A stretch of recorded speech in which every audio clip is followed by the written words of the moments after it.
Ada kapal dari jauh, kecil-kecil dari bersama. Nah itulah dunia bulat. Tapi kita nggak pernah tahu. Tapi percayalah. Nah kalau dunia bulat pernah mikir. Sekarang saya coba berpikir baik-baik. Berarti orang Indonesia secara logika berdirinya tegak atau miring. Cepat mikir, cepat. Ayo. Sambil merem sebentar, lihat bola dunia, Indonesia kan di tengahnya. Secara fakta sebetulnya kita berdirinya begini. Betul nggak? Karena Indonesia kan di sini begini. Ayo, kok nggak pusing? Saudara, saya pernah kagum sebagai anak-anak waktu itu. Wih, Tuhan tuh hebat ya. Jadi kita ini berdiri itu miring. Sebetulnya itu apa itu? Berapa derajat begini namanya? Oke lah, ngerti sendiri pokok. Nah, orang yang di Australia lebih gila lagi. Karena kan di bagian bawah. Nah, pertanyaannya. Dunia bulat berdiri miring kok nggak lepas ya? Ayo, pernah mikir nggak ini? Oke, sekarang kita lihat airnya. Ini laut luas sekali, betul? Dan dunia berputar, saudara. Kok nggak muncrat airnya itu? Wah, luar biasa. Sudah percaya betul sekarang? Saya tanya ini coba jawab, percaya betul? Percaya ada sebuah kekuatan yang yang mengatur semuanya. Angel ngomong mengatur saja. Yang mengontrol, yang mengatur, yang menguasai semuanya. Betul, ada satu kekuatan. Amin. Itulah papamu. Kalau dia begitu hebat, dunia yang bulat ini air gak muncrat ke sana kemari. Yang di Amerika Utara enak, tegak betul berdirinya. Tapi di Indonesia ini miring begini. Tapi kita nggak pernah pusing. Luar biasa. Nah, kalau papamu yang kau percaya sehebat itu, jujur, apa yang perlu kita khawatirkan dalam hidup ini? Kalau saya Tuhan, kalau saya untung bukan. Lalu ketemu anak-anak saya khawatir, saya lepas dia, kok sih dibagai, biar melayang sana, biar tahu rasa. Ngerti maksudnya? Biar dia coba sana. Sudah dipelihara, diberkati, masih khawatir menghina bapaknya terus. Saudara, saya mau ingatkan saudara. Apa saudara pikir kalau uang banyak itu nggak mati-mati? Orang khawatir itu kan takut lapar, takut mati. Ya atau tidak? Secara logika ini. Orang khawatir itu kan takut kalau kekurangan. Takut kalau begini, takut kalau begitu. Nah kalau saudara terus khawatir yang bisa membungkukkan orang. Tapi perkataan yang baik itu mengembirakan dia. Hati orang yang ngomong itu. Renungkan dengan serius. Apanya lagi yang kita perlu takutkan? Kalau papa kita sehebat itu dalam hidupnya terhadap kita anak-anaknya, kasihnya sungguh luar biasa. Inilah Tuhan yang ajaib, katakan amin. Betul saudara? Kekuasaannya tak habis-habisnya, hebat sekali. Nah, renungkan sekarang. Kalau saudara berpikir kalau punya uang banyak itu aman hidupnya. Saya mau tanya kepada saudara, orang kaya mati tidak? Betul?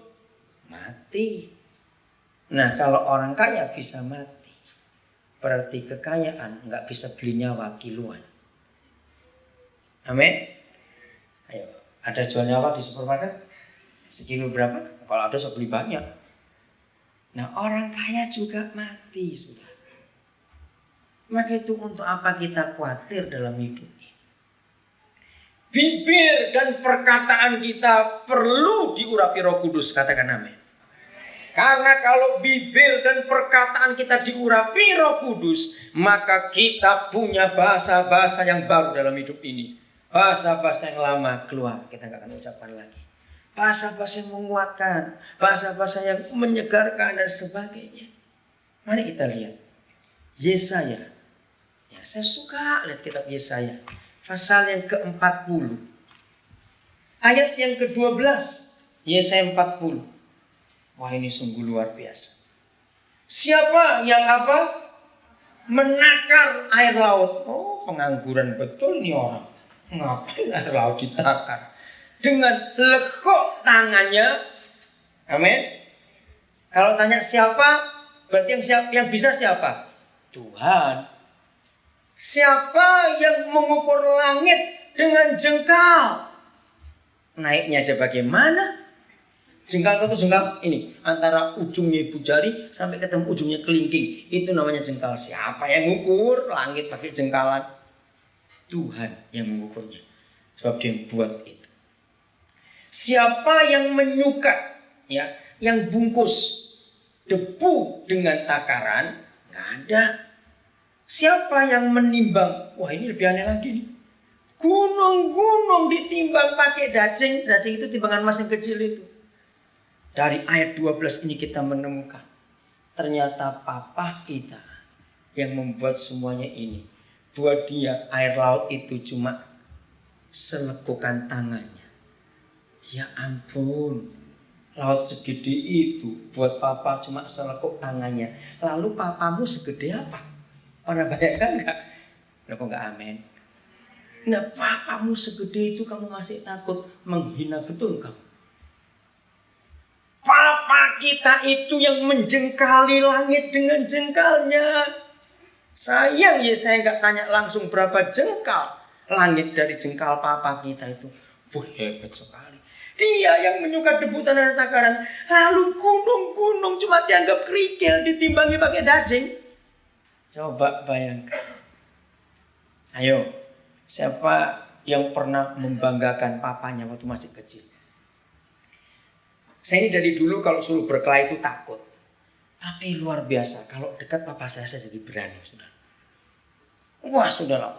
Jadi supaya saya kelihatan jagoan gitu, sengaja kalau pulang sekolah jangan ditiruin dulu. Kalau dekat-dekat rumah saya baru cari gara-gara pada teman saya. Supaya mereka bisa mikir, wih berani ya? Enggak, tunggu dulu, dekat rumah berani. Kalau jauh-jauh pasti enggak berani.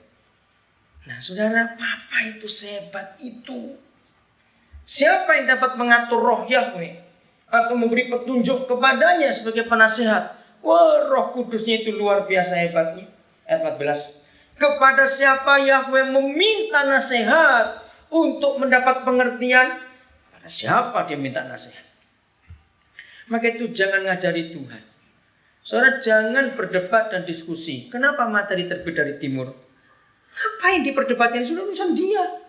Betul, itu artinya ayat 14. Apakah Tuhan minta pengertian nasihat kepada kita? Tidak. Dan siapakah yang mengajar Yahweh untuk menjalankan keadilan? Atau siapa mengajar dia pengetahuan dan memberi dia petunjuk supaya bertindak dengan pengertian? Gak ada. Dia itu satu-satunya. Amin. Tidak ada yang lain dari dia. Dia itu hebat sekali. Nah, mulai 15, saudara, saya kagum sekali. Bagi papa, lihat ayat 15. Sesungguhnya siapa? Bangsa-bangsa. Jadi gak cuma satu bangsa loh, bangsa-bangsa. Indonesia 220 juta. Ditambah Singapura, tambah Malaysia, ditambah Thailand, tambah semuanya. Itu baru ASEAN saja. Tapi ini seluruh bangsa di dunia. Itu cuma seperti setitik air dalam timba. Lalu kita ini segede apa? Betul? Bukan satu tetes. Bedakan. Satu tetes dengan satu titik lebih besar mana? Lebih besar tetes. Kalau bangsa-bangsa cuma setitik air dalam timba, segemuk apapun saudara, kira-kira kelihatan nggak? Ayo, kalau dibanding setitik itu tadi, cepat jawab gitu loh, sudah nggak khawatir-khawatir lagi. Tuh, susah bener jawabnya. Ayo, mau khawatir apa dalam hidup kita? Kalau di mata papa kita tuh nggak berarti. Bangsa-bangsa yang Indonesia saja 220 juta sekian. Ada kapal dari jauh, kecil-kecil dari pesona. Nah itu yang dunia bulan. Tapi kita nggak pernah tahu.